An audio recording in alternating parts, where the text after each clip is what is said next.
মধ্যবিত্তদের সবজির ঝুড়িতে অন্য কোনো সবজি না থাকলেও এই সবজিটা প্রায় সকলের বাড়িতেই থাকে।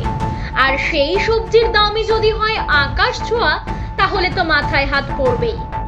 হ্যাঁ, ঠিকই ধরেছেন, হু হু করে বাড়ছে আলুর দাম। পুলিশি হয়রানি সহ একাধিক অভিযোগ তুলে কর্মবিরতি শুরু করেছে পশ্চিমবঙ্গ প্রগতিশীল আলু ব্যবসায়ী সমিতি ও পশ্চিমবঙ্গ হিমঘর অ্যাসোসিয়েশন। এর ফলে বাজারে আলুর যোগান কমেছে, তার জেরে দাম বাড়ছে আলুর। হিমঘর বোঝাই আলু থাকলেও আলু ব্যবসায়ীদের কর্মবিরতির ডাকে অচলাবস্থা সৃষ্টি হয়েছে রাজ্যে। পশ্চিমবঙ্গ প্রগতিশীল আলু ব্যবসায়ী সমিতি ও পশ্চিমবঙ্গ হিমঘর অ্যাসোসিয়েশন অনির্দিষ্টকালের জন্য কর্মবিরতি শুরু করেছে। ফলে উত্তর থেকে দক্ষিণবঙ্গের হিমঘরগুলিতে বন্ধ কাজ।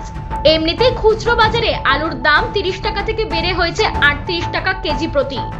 পরে তা আরো বেড়ে 40 টাকা কেজি হতে পারে বলেই আশঙ্কা। এর উপর হিমঘর থেকে আলু বাজারে আসা বন্ধ হচ্ছে, ক্রমশ ঊর্ধ্বমুখী আলুর দাম। আখেরে ভোগান্তির মুখে পড়তে হচ্ছে সাধারণ মানুষকেই। ব্যুরো রিপোর্ট, আরবি নিউজ।